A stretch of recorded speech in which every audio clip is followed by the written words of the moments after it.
దేవుడు నిన్ను ఆశీర్వదించి నీవు అనేక జనమునట్టు నీ సంతాన వృద్ధి కలుగచేసి నిన్ను విస్తరింపచేసి నీవు పరవాసివైన దేశమును అనగా దేవుడు అబ్రహామునికి ఇచ్చిన దేశం నీవు స్వాస్యముగా చేసుకున్నట్లు ఆయన నీకు అనగా నీకును నీతో కూడా నీ సంతానమునకు అబ్రహామునకు అనుగ్రహించిన ఆశీర్వాదమును దయచేయును గాక అని అతన్ని దీవించి యాకోబును పంపించాడు. ఎక్కడికి? లాబాన్ దగ్గర పంపించాడు. లాబాన్ దగ్గరికి వెళ్ళేటప్పుడు కొంత ప్రయాణంలో వెళ్ళిన తర్వాత ఒక చోట బయలుదేరి యాకోబు గారు వెళ్తుంటే యాకోబు గారు వెళ్ళినప్పుడు కళ, నిద్రపోయేటప్పుడు కళ వస్తుంది. ఆ కళ ఏంటంటే ఇదిగో భూమి మీద నుంచి ఆకాశ కొనకు ఒక నిచ్చినేసి దేవదూతలు ఎక్కుతూ దిగుతూ ఉన్నప్పుడు అక్కడ చెప్పినట్టు ఒకసారి విషయం జ్ఞాపకం చేసుకున్నట్టే అక్కడ ఎక్కుతూ దిగుతూ ఉంటే దిగినప్పుడు 13 వచనం, మరి యెహోవా దానికి పైగా నిలిచి నేను తండ్రి అయిన అబ్రహాము దేవుడును ఇస్సాకు దేవుడును యెహోవాను నీవు పండుకొనని ఈ భూమిని నీకు నీ సంతానముకు ఇచ్చేదను. నీ సంతానం భూమి మీద లెక్కకు ఇసురైన వాళ్ళు అగును. నీ పడమడ తట్టుకును, తూర్పు తట్టుకును, ఉత్తరపు తట్టుకును, దక్షిణ తట్టుకును వ్యాపించెదవు. భూమి యొక్క వంశములన్నీ నీ మూలముగా నీ సంతాన మూలముగా ఆశీర్వదించబడును. ఏమన్నట? నీ మూలముగా నీ సంతాన మూలంగా ఆశీర్వదించబడునని ఒక కలగన్నప్పుడు వెంటనే మళ్ళీ కొద్ది నిమిషాల తర్వాత ఆయన కొద్ది సమయం తర్వాత చేరుకొని ఇది దేవుని యొక్క స్థలము, దేవుడు ఈ మధ్య ఉన్నాడు, దీని మధ్య ఉన్నాడు అంటాడు. చూద్దాం ఒకసారి జ్ఞాపకం చేసుకుంటే 16వ వచనం, యాకోబు నిద్రలేచి నిశ్చయముగా యెహోవా ఈ స్థలమందు ఉన్నాడు, అది నాకు తెలియకపోయినది అనుకొని భయపడి ఈ స్థలము ఎంతో భయంకరము, ఇది దేవుని మందిరమే గాని వేరొకటి పరలోకపు గవని ఇదే అనుకొనేను. తెల్లవారినప్పుడు యాకోబు లేచి తర్వాత ఆ స్థలానికి బేతేల్ అంటే దేవుని మందిరం అని ఆ పేరు పెడతారు. అంతకుముందు దాని పేరు లూజు అనే ఉంటుంది. ఆ లూజు అనేది బేతేలు దేవుని యొక్క ప్రత్యక్షమైన స్థలం కాబట్టి దేవుని యొక్క మందిరం అని ఆ బేతేలుకి ఆ పేరు పెట్టినట్టు జ్ఞాపకం చేస్తారు. తర్వాత 21 వచ్చిన తర్వాత ఈయన ఒక తీర్మానం చేసుకుంటాడు. ఏమిటి ఆ తీర్మానం అంటే 21 వచనం, క్షేమంగా వచ్చినట్లు దేవుడు నాకు తోడే ఉండి నేను వెళుతున్న ఈ మార్గములను కాపాడి చదవండి. తినుటకు ఆహారమును ధరించుకొనుటకు వస్త్రములను నాకు దయచేసిన ఎడల యెహోవా నాకు దేవుడై ఉండును. మరియు స్తంభముగా నేను నిలిపిన ఈ రాయి దేవుని మందిరమగును. మరియు నీవు నాకిచ్చు యావత్తులో 10వ వంతు నిశ్చయముగా నీకు చెల్లించుటని మొక్కుకొనెను. అక్కడ మొక్కుబడి చేసుకుంటున్నాడు. ఏమనంటే ఇదిగో నీవు నాకు తోడయండి, అన్న వస్త్రాలు వచ్చి అన్ని కూడా ధరించుటకు వస్త్రములను నాకు తినటకు ఆహారమును నాకు దయచేసిన యెహోవా నాకు తోడని ఉండని నిశ్చయంగా నేను తెలుసుకుంటా. అంత మాత్రమే కాదు కానీ నువ్వు నాకు ఏదైతే ఇస్తావో ఆ ఇచ్చిన దానిలోంచి నీకు 10వ వంతు ఇస్తాను అని మొక్కుబడి చేసుకున్నాడు. అంత మాత్రమే కాదు కానీ ఇదిగో ఈ స్థలానికి ఏం చేస్తా, మరియు స్తంభంగా నేను నిలిపిన ఈ స్థాయి దేవుని మందిరమగును. తిరిగి నేను వచ్చినప్పుడు ఈ దేవుని మందిరంకి వచ్చేస్తాను అని ఒక మొక్కుబడి చేసుకుంటాడు. ఎవరు? యాకోబు గారు. అలా ఎక్కుబడి మొక్కు చేసుకుంటే మరి ఏశావు ఏం చేస్తున్నాడు? పగబట్టాడు, చంపడానికి ప్రయత్నం చేస్తున్నాడు. మరి ఈయన వెళ్ళిపోతాడు. ఎక్కడికి వెళ్తాడు? లాబాన్ దగ్గరికి వెళ్తాడు. లాబాన్ దగ్గరికి వెళ్ళిన తర్వాత కూడా దేవుడు లాబాన్ని ఎప్పుడైతే యాకోబు వెళ్ళాడో, యాకోబు వెళ్ళిన తర్వాత దేవుడు లాబాన్ని తన మందని అభివృద్ధి చేస్తూ దీవిస్తూ వస్తున్నాడు. అభివృద్ధి చేస్తున్నాడు, దీవిస్తున్నాడు. ఎందుకు కారణం ఏంటంటే ఎప్పుడైతే యాకోబు అక్కడికి వెళ్ళాడో యెహోవా నీ మధ్య ఉన్నాడు, యెహోవా నీతో ఉన్నాడు, శ్రమలో దేవుడు నీకు తోడే ఉన్నాడు అని చెప్పిన రీతిగా దేవుడు తోడే ఉండి లాబాను దగ్గరికి వెళ్ళిన తర్వాత లాబాను కుటుంబం అంతా ఆశీర్వదించబడుతుంది, దీవించబడుతుంది. లాబాను కుటుంబం ఆశీర్వదించబడుతుంది, దీవించబడుతుంది. తన మంద కొద్దిగా ఉంది అంతకుముందు. ఈయన వెళ్ళిన తర్వాత ఆ మంద అంట వృద్ధులకు వస్తుంది, అభివృద్ధిలోకి వచ్చిన తర్వాత జ్ఞాపకం చేసుకుంటే ఎప్పుడైతే లాబాను దగ్గరికి వెళ్ళాడో అక్కడ ఎవరు ఎదురవుతారు? మధ్యలో రాహేలు గారు ఎదురవుతారు. రాహేలు గదులు వెళ్ళి తన మందకి నీళ్లు పెట్టుతున్నప్పుడు ఆ మందకి నీళ్లు పెట్టడానికి ఆమెకి అవకాశం లేకపోతే యాకోబు గారు వెళ్ళి ఆ యొక్క రాయిని పుర్లించి తన మందకి నీళ్లు పెట్టినప్పుడు ఆ యొక్క రాహేలు ఏం చేస్తుంది, ఇంటికి వెళ్ళిన తర్వాత తన యొక్క లాబాన్ దగ్గరికి తీసుకువెళ్ళి లాబాన్తో తన తండ్రితో మాట్లాడుతుంది. ఇతను ఫలానా కుమారుడు, ఫలానా వాడుని ఒక పరిచయం చేసుకున్న తర్వాత, సరే ఇంతగా వచ్చావు కదా నా దగ్గర ఉండు అని ఒక నెల రోజులు ఉన్న తర్వాత, మరి ఎంతకాలం నా దగ్గర ఉంటావు, నీకు ఏదైనా జీతం అడుగు అని చెప్పినప్పుడు ఆ జీతం ఏమడుగుతాడంటే, నాకు ఏం జీతం అవసరం లేదు కానీ నువ్వేవేయాలంట, నీ కుమార్తె నాకు ఇవ్వు అంటాడు. ఎవరు ఆ కుమార్తె అంటే రాహేల్ని బాగా ప్రేమిస్తాడు కనుక రాహేల్ని నా కుమార్తె నాకు పెళ్లి చెయ్యి, నేను వివాహం చేసుకుంటున్నప్పుడు లాబానికి కూడా అది ఏంటంటే ఒక అన్యుని కంటే నీకు ఇవ్వటం మేలే కదా అని ఆయన కూడా ఒప్పుకుంటాడు. ఒప్పుకున్న తర్వాత ఏం చేస్తాడంటే కొంతకాలము ఏం చేయాలంటే 7 సంవత్సరాలు కొలువు చేస్తానంటాడు. 7 సంవత్సరాలు ఎవరి కోసం? రాహేలు కోసం అంట. 7 సంవత్సరాలు. ఇప్పుడు ఈ మధ్యకాలం చూసుకుంటే ఒక 15 రోజులు పోస్ట్ పని అయితేనే పెళ్ళి, వామ్మో ఇంకేముంది ఏదో జరిగిపోయింది, ఒక నెల 2 నెలలు గ్యాప్ ఇస్తే ఇంకేముంది అని లేనిపోని మాట్లాడు. రాహేలు కోసం అంట ఎన్ని సంవత్సరాలు అంట? 7 సంవత్సరాలు. మరి అంత గాఢంగా ప్రేమించాడు. 7 సంవత్సరాలు ఊరకున్నాడా? అక్కడ ఏం చేస్తాడు, లాబాన్ దగ్గర పని చేస్తూ వస్తున్నాడు, పని చేస్తున్నాడు, తన మందను కాస్తున్నాడు, లాబాన్ యొక్క మందను కూడా కాస్తూ అంత ఆశీర్వదిస్తున్నాడు, దీవిస్తున్నాడు. మరి లాబాన్ ఏం చేయాలి? రాహేలు ఇచ్చి పెళ్లి చేయాలి. కానీ ఏం చేసిన పని ఏంటంటే, రాహేలు కాకుండా రాహేలు గారు అక్కగారు ఉంది. ఎవరు? లేయా. రాహేలు అయితే బాగానే ఉంటుంది, లేయా అయితే జబ్బు కలదు కాబట్టి ఆమెను ఎవరు పెళ్లి చేసుకోవాలనే ఉద్దేశంతో ఏం చేస్తారు, మనం పెళ్లి చేసేటప్పుడు ముసుగేసుకొని తీసుకొచ్చినప్పుడు పాస్టర్ గారు ఏం చేస్తాడంటే ముసుగు తీపిచ్చేటప్పుడు ఇదిగో ఆ ముసుగు తీపిచ్చిన తర్వాత నువ్వు చేసిన అమ్మాయిని ఈ అమ్మాయి అని అంటారు. ఎందుకంటే ఆనాడు లేయాని మోసం చేసినట్లుగా, లేయాని ఇచ్చినట్టు రాహేలు బదులు ఎవరిని ఇచ్చాడంట? లేయని ఇచ్చాడు. అట్లాగే ఒకవేళ పెద్దలు కానీ ఎవరైనా మోసం చేస్తారు ఉద్దేశంతో పాస్టర్ గారు స్టేజ్ మీదకి వచ్చిన తర్వాత ముసుగు తీపిచ్చి వేసిన తర్వాత, ఇదిగో నువ్వు చేసిన అమ్మాయి ఏమైనాయా?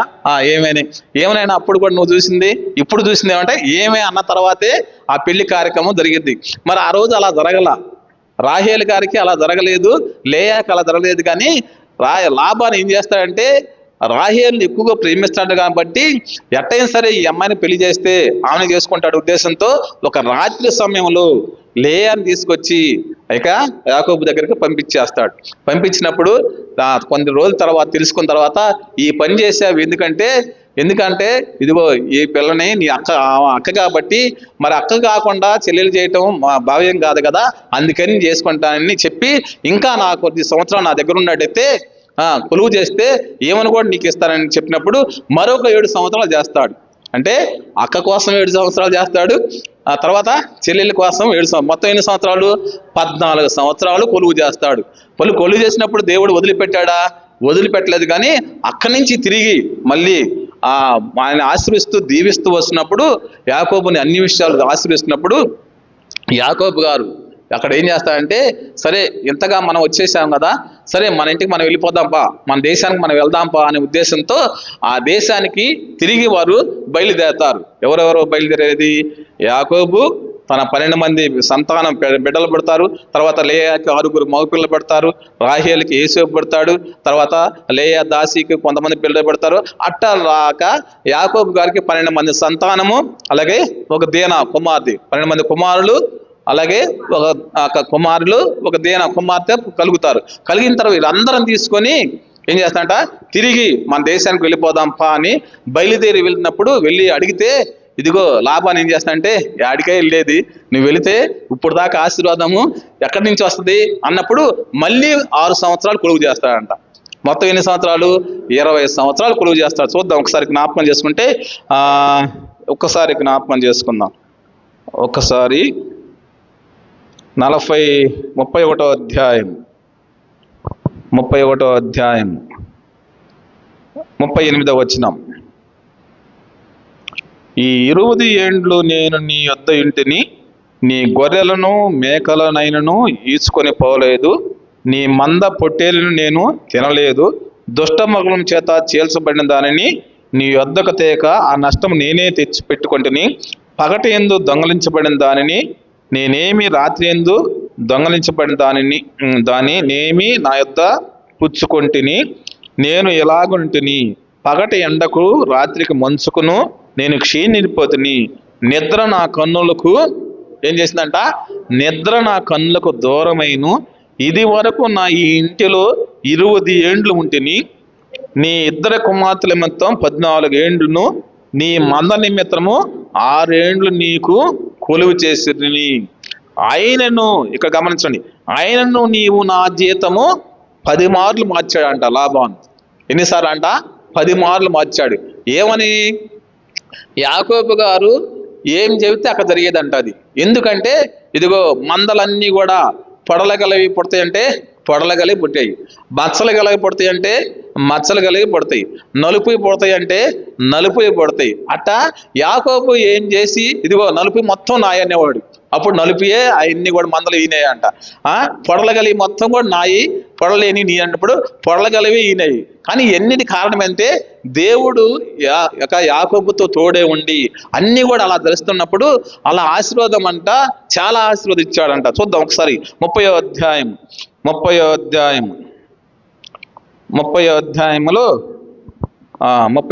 7వ వచనం చదువుదామండి. 31వ అధ్యాయం 7వ వచనం. 31వ అధ్యాయం 7వ వచనం.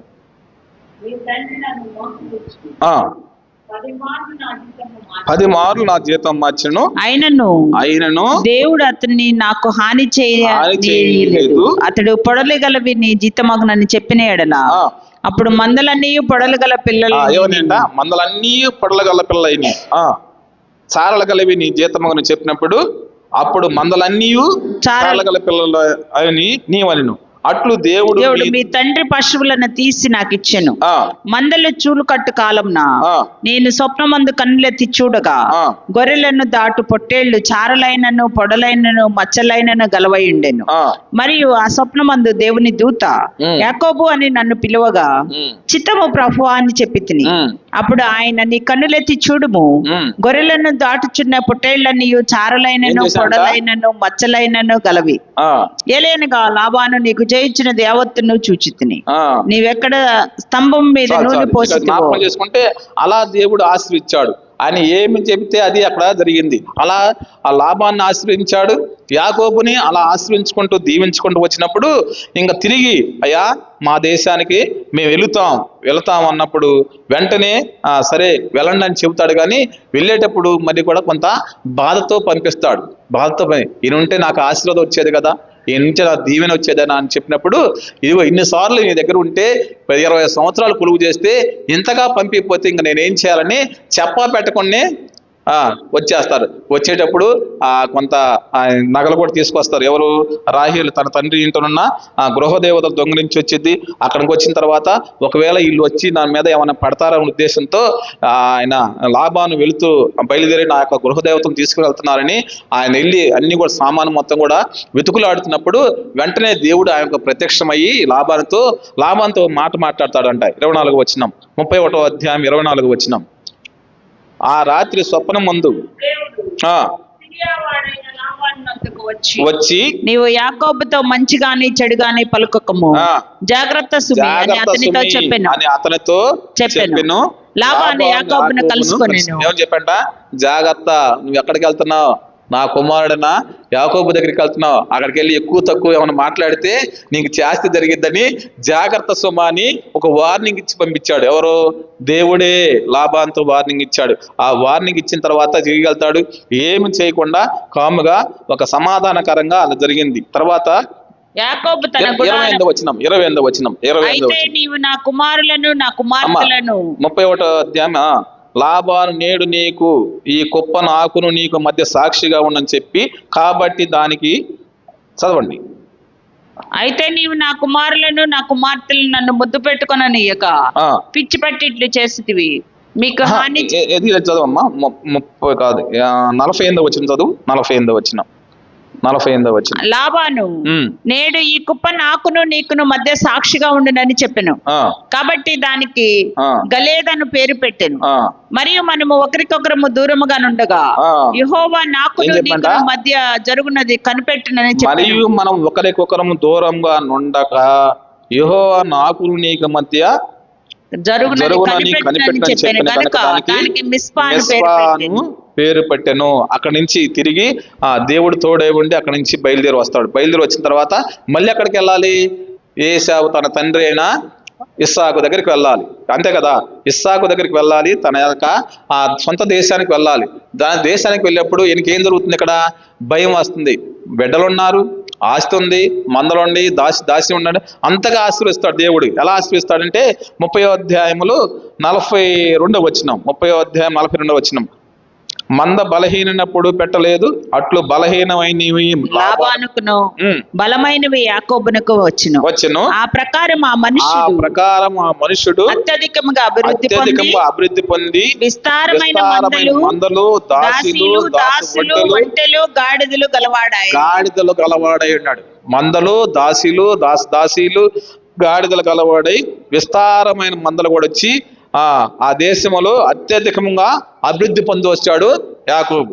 ఎప్పుడైతే యాకోబు అలా వచ్చాడో, వచ్చిన తర్వాత తిరిగి ఈయనకి ఏం చేస్తుంది? భయం అనేది వస్తుంది. ఏం భయము? మరి అన్న ఉన్నాడు కదా, అన్న పగబట్టాడు కదా, అన్న దగ్గరికి వెళ్తున్నా కదా, అన్న వచ్చి నా మీద ఏదైనా సరే దాడి చేసి నన్ను చంపేస్తాడేమో.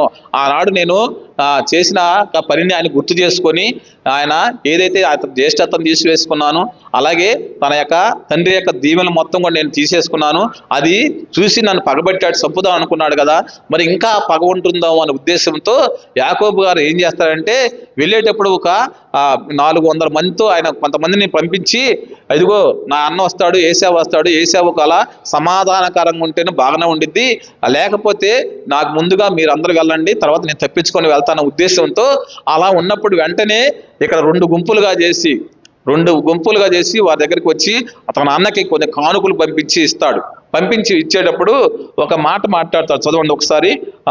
ఏమనంటే 32వ అధ్యాయములో 2 గుంపులుగా చేస్తాడు. వచ్చిన తర్వాత మొదటి గుంపు చూసి ఆయన మీద పడి పెట్టినప్పుడు నన్ను సమాధానం కలగ నన్ను చేర్చుకోవడం భయపడి నేను అక్కడి నుంచి వెళ్ళిపోతాను అని 2 గుంపులుగా అతన్ని చేసి పంపిస్తాడు. చూద్దాం. పంపించిన తర్వాత తిరిగి 12 మందిని పంపించి తన యొక్క 2 గుంపులు పంపించిన తర్వాత యాకోబు ఒక్కడే ఎక్కడ ఉంటాడంటే ఎబ్బేకు రేవు దగ్గరికి వచ్చి దేవునికి ప్రార్థన చేస్తున్నాడు. ఏమని ప్రార్థన చేస్తున్నాడు చూద్దాం. యాకోబు దేవుని దగ్గర ఒక్కడే మిగిలి 24 వచ్చినాం 32వ అధ్యాయం. యాకోబు ఒక్కడే మిగిలిపోయినను, ఒకడు నరుడు తెల్లవారు అతనితో వెనుగులాడెను, అతన్ని గెలవకుండా చూసి తొడగుట్టి మీద అతన్ని కొట్టెను. అప్పుడు అతడు ఆయనతో పెనుగులాడుట వలన యాకోబు తొడగూడు వసిలెను. ఆయన తెల్లవారుచున్నది గనుక నన్ను పోనిమ్మని అనగా అతడు నీవు నన్ను ఆశీర్వదించితే గాని నేను నిన్ను పోనీయనెను. ఆయన నీ పేరేమని అడిగగా అతడు యాకోబు అని చెప్పాను. అప్పుడు ఆయన నీవు దేవునితోనూ మనుషులతోనూ పోరాడి గనుక ఇక నీ పేరు ఇశ్రాయేలే గాని యాకోబు అనబడదని అతనితో చెప్పెను. అంత ఆశీర్వదించాడు. అంటే ఇక్కడ అన్ని ఉన్నాయి. బిడ్డలున్నారు, 12 మంది సంతానం ఉంది, అలాగే దాసీలు ఉన్నారు, గొర్రెలున్నాయి, మందలున్నాయి. మరి ఆశీర్వాదం అంటే ఏం కావాలి? ఈ కాదు అయ్యా, నీవు ఉంటే చాలు, నీవుంటే నాకు చాలు, నీవు ఆశ్రయిస్తే చాలు. ఎక్కువ శత్రువు అయినా సరే, ఇదిగో నా అన్న చూసావా, నా అన్న నన్ను చంపడానికి ప్రయత్నం చేస్తున్నాడు, నేను అక్కడికి వెళ్తే ఏమవుతానో నాకే తెలియదని ముందుగానే ఉన్నప్పుడు ఏమంటాడు? నేను నీకు తోడే ఉంటా, నువ్వు వెళ్ళు, నీ మీద కోపపడిన వారందరూ కూడా మాయమే పడతారు, నీ మీద కోపపడిన వారందరూ కూడా విస్మయం పొందుతారు, నీ మీద తిరుగుబడిన వారందరూ కూడా సిగ్గు పొందుకుంటారు. ఇందాక యెషయా గ్రంథం చెప్పినట్టుగా అట్టాగే ఏశావు మీద అంతగా ఏశావు యొక్క కోపాన్ని చూసి దేవుని దగ్గరికి వెళ్ళి, అయ్యా నువ్వు తోడు ఉంటే నేను వెళ్తా, లేకపోతే నేను వెళ్ళలేను, నాకు భయం వేస్తుంది అని చెప్పినప్పుడు దేవుడు అంటాడు, ఇదిగో నీ యొక్క తప్పులు నువ్వు ఒప్పుకున్నావు కనుక, యాకోబు అని నీ పేరు నువ్వు చెప్పావు, నిజంగా చెప్పావు కనుక ఇక మీదట నీ పేరు యాకోబు కాదు కానీ ఇశ్రాయేలువే. ఇశ్రాయేలు అంటే ఆశ్రయించబడిన వారు అని అతని పేరును మార్చి ఇక వెళుతున్నప్పుడు వెంటనే ఏశావు ఎదురొచ్చినప్పుడు ఏం చేయాలి? గడగడ వణికిపోవాలి. కానీ వణికిపోకుండా అతని దగ్గరికి వెళ్ళి, దేవుడు తోడే ఉన్నాడు కదా, అప్పుడు దాకా భయపడ్డాడు. ఎప్పుడైతే దేవుడు ఆశ్రయించాడో, ఎప్పుడు నేను తోడే ఉంటానని చెప్పాడో, వెంటనే ఆ ఏశావు వస్తుంటే వెంటనే గబగబా పరిగెత్తుకుంటూ వెళ్ళి అతని మెడ మీద పడి ముద్దు పెట్టుకొని ఒక సమాధానకరంగా వెళ్ళాడు. తర్వాత ఆ ఏశావు చూసి, ఇదిగో వీళ్ళందరూ ఎవరు అన్నప్పుడు వాళ్ళందరూ వెనక పెట్టేస్తాడు, ముందు ఈయన వెళ్తాడు. తర్వాత ముద్దు పెట్టుకున్న తర్వాత సమాధానం వచ్చేసింది, ఏం చేయలేదనే ఉద్దేశంతో వీరందరూ ఎవరంటే దేవుడు నీ సేవకునికి ఇచ్చిన ఈ పిల్లలు, ఈ బిడ్డలు అని చెబుతాడు. చూద్దాం ఒకసారి ఆ వచనాన్ని. 33వ అధ్యాయము 7 మార్లు సాగిపడతాడంట. 33వ అధ్యాయము మొదటి నుంచి చదువుదాం అయితే యాకోబు కన్నులెత్తి చూచినప్పుడు యోసేపును అతనితో 400 మంది మనుషులను వచ్చుచుండిరి. అప్పుడు అతడు తన పిల్లలను లేయా రాహేలుకును 2 దాసీలకు పంచి అప్పగించెను. అతడు ముందర దాసీలను, వారి పిల్లలను, వారి వెనుక లేయాను, ఆమె పిల్లలను, ఆ వెనుక రాహేలును యోసేపును ఉంచి, ఎంతగా భయపడ్డాడు చూడండి యాకోబు. ఉంచి తాను వారి ముందర వెళ్ళిచు తన సహోదరుని సమీపించే వరకు 7 మార్లు నేలను సాగిలపడారు. అప్పుడు యోసేపు అతన్ని ఎదుర్కొని పరిగెత్తి అతన్ని కౌగలించుకొని అతని మెడ మీద పడి ముద్దు పెట్టుకొనెను. వారిద్దరు కన్నీరు విడిచిరి. యోసేపు కన్నులెత్తి ఆ స్త్రీలను ఇద్దరు కూడా కన్నీరు విడిచారు. పిల్లలను చూచి వీరు నీకేం కావాలని అడిగినందుకు అతడు, వీరు దేవుడు నీ సేవకునికి దయచేసిన పిల్లలే అని చెప్పెను. అప్పుడు ఆ దాసీలను వారి పిల్లలను దగ్గరకు వచ్చి సాగిలపడిరి. లేయయ్య ఆమె పిల్లలను దగ్గరకు వచ్చి సాగిలపడిరి. ఆ తర్వాత యోసేపును రాహేలును దగ్గరకు, అంటే సమాధానం ఇచ్చేది కూడా ఎవరంటే దేవుడే. ఏశావు ఎలా ఉన్నాడు? కోపపడ్డాడు, సంపటానికి కూడా ఇచ్చేశాడు, ఆయన వెనకాడలేదు. అయినా కూడా దేవుడు యాకోబు పక్షంగా ఉన్నాడు కాబట్టి యాకోబు యొక్క శత్రువైన ఏశావును కూడా, అంటే శత్రువు అయ్యాడు, అన్న అయినా సరే శత్రువు అయ్యాడు. అయినా కూడా అతని మనసును మార్చడానికి కారణం ఏంటంటే ఒకటి ప్రవర్తన యెహోవాకు ప్రీతి కలిగినప్పుడు అతని యొక్క శత్రువులను సైతం కూడా మిత్రులుగా చేయను అని దేవుని వాక్యం సెలవిస్తుంది. కాబట్టి ఈయన దేవుడు తోడే ఉన్నాడు గనక, యాకోబు దేవుణ్ణి ఎక్కువగా ప్రేమించాడు గనక అప్పుడు దేవుడు తోడే ఉండి అతని శత్రువైన ఏశావును కూడా మిత్రునిగా చేసి ఒక సమాధానకరంగా వారు సమాధాన పడ్డారు. అంత మాత్రమే కాదు కానీ కొంత కానుకలు తీసుకున్నప్పుడు కాదు ఈ కానుకలు నేను తీసుకొని నేను కూడా బాగానే సంపాదించుకున్న కనాన్ దేశంలో నాకు కూడా బాగానే ఉందని ఇద్దరు కూడా సమాధానకరంగా అక్కడ నివసించినప్పుడు ఏశావు అంట, ఇదిగో నువ్వు ఇక్కడే ఉండలే, నేను ఇక్కడి నుంచి నేనే వేరే దేశానికి వెళ్తానని వేరే దేశానికి ఏశావు వెళ్ళాడు. కానీ యాకోబుని అక్కడనే వండించాడు. కారణం ఏంటంటే యాకోబుకి దేవుడు తోడే ఉన్నాడు. ఒకసారి మనం ఆ వచనాన్ని జ్ఞాపకం చేసుకుంటే ఎక్కడ చూద్దాం. ఆ వచనాన్ని ఒక్కసారి జ్ఞాపకం చేసుకుని మనం ముందుకెళ్దామండి. తోడే ఉండని ఎడల 36వ అధ్యాయము 6వ వచనం. 36వ అధ్యాయం 6వ వచనం. ఏశావు భార్యలను, తన కుమారులను, తన కుమార్తెలను, తన ఇంటి వారిని అందరినీ, తన మందలను, తన సమస్త పశువులను, తాను కనాను దేశంలో సంపాదించిన ఆస్తి యావత్తును తీసుకొని తన తమ్ముడైన యాకోబు ఎదుట నుండి మరొక దేశమునకు వెళ్ళిపోయాను. వారు విస్తారముగు సంపద గలవారు గనుక వారు కలిసి నివసించలేకపోయేది. వారి పశువులు విశేషమై ఉన్నందున వారు పరదేశులై ఉండిన భూమి వారిని భరింపలేక భూమి కూడా భరించలేక అంతగా దేవుడు ఆశ్రయించాడంట. అప్పుడు ఏశావు సేయారు మన్యములో నివసించిన ఏశావు అనగా వేరే దేశానికి వెళ్ళిపోయి సేయారు మన్యములో నివసించాడు. దేవుడు తోడై ఉన్న మనుషుడు సమాధానకరంగా ఉంటారు. దేవుడు తోడైన మనుషుడు అన్ని విషయాలు ఆశ్రయించబడాడు. లాభాన్ని ఆశ్రయించాడు, అలాగే లాభాన్ని యొక్క ఆ ఇంటి మొత్తం కూడా దేవుడు ఆశ్రయించాడు. కారణం ఏంటంటే దేవుడు ఆశ్రయించిన మనుషుడు ఎక్కడికి వెళ్ళాడంట? లాబాను ఇంటికి వెళ్ళాడనక లాబాను యొక్క ఇంట్లో ఉన్న యాకోబుతో దేవుడు తోడే ఉన్నాడు కనుక ఆ తోడే ఉన్న దేవుడు లాబాను ఆశ్రయించాడు, యాకోబుని ఆశ్రయించాడు. ఒక్క కర్రతో చేతితో ఒక్క కర్ర చేయి పట్టుకొని వెళ్ళిన అతను ఎంతమంది సంతానంతో వచ్చాడంట?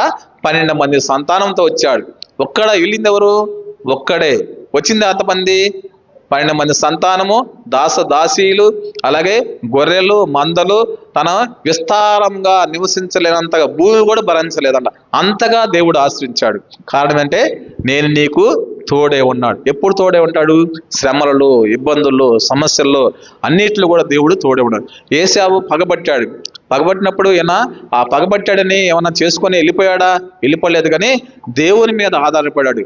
వచ్చి తిరిగి మళ్ళీ ఆ బేతేలు దగ్గరికి వచ్చి మందిరం, బేతేలు అనగా దేవుని మందిరము, తనకిచ్చిన యావత్తును కూడా 10వ వంతుని దేవునికి ఇచ్చినట్టుగా జ్ఞాపకం చేసుకోవాలి. కాబట్టి ఈ మధ్యాహ్న కాల శ్రమలో నీవు నేను కూడా దేవుడు తోడే ఉంటే మనం భయపడాల్సిన అవసరం లేదు. ఎప్పుడు తోడే ఉంటాడు? శ్రమలో తోడే ఉంటాడు. శ్రమల్లో, ఇరుకుల్లో, ఇబ్బందులు, సమస్యలు అన్నిటి కూడా దేవుడు తోడే ఉంటాడు అనక ఆ తోడే ఉన్న దేవుణ్ణి మనసారా మన హృదయంలో చేర్చుకొని ఈ సంవత్సరం అంతా కూడా అయ్యా నీ తోడు మాకు కావాలని ఆ వాగ్దానాన్ని ఎత్తిపెట్టుకొని ప్రార్థన చేసే బిడ్డలుగా ఉండాలి. దేవుడి వాక్య భాగాన్ని దీవించునుగాక. అందరూ లేచి నిలబడదామండి, చిన్న ప్రార్థన చేసుకుందాం. పరిశుద్ధుడా, ప్రేమగల తండ్రి, నీకే వందనాలు, స్తుతులు, స్తోత్రాలు. ఈ మధ్యాహ్న కాల సమయంలో ప్రభువా, భయపడకము నేను తోడే ఉన్నాను అని చెప్పిన రీతిగా, శ్రమల్లో నేను తోడే ఉన్నాను, నేను విడిపిస్తాను, గొప్ప చేస్తానని చెప్పిన రీతిగా ఆ వాగ్దానాన్ని యాకోబు పట్ల మీరు ప్రభు అమలుపరిచారు. అలాగే మా బిడ్డల పట్ల, మమ్మల పట్ల కూడా ప్రభు, మా పట్ల కూడా ఈ సంవత్సరం అంతా కూడా నీవు ఇచ్చిన వాగ్దానాన్ని అమలుపరచండి ప్రభు. నీ కృప చూపించండి, మమ్మల్ని బలపరచండి, ఆశీర్వదించమని యేసయ్య నామములో ప్రార్థన చేస్తున్నాము తండ్రి. ఆమేన్.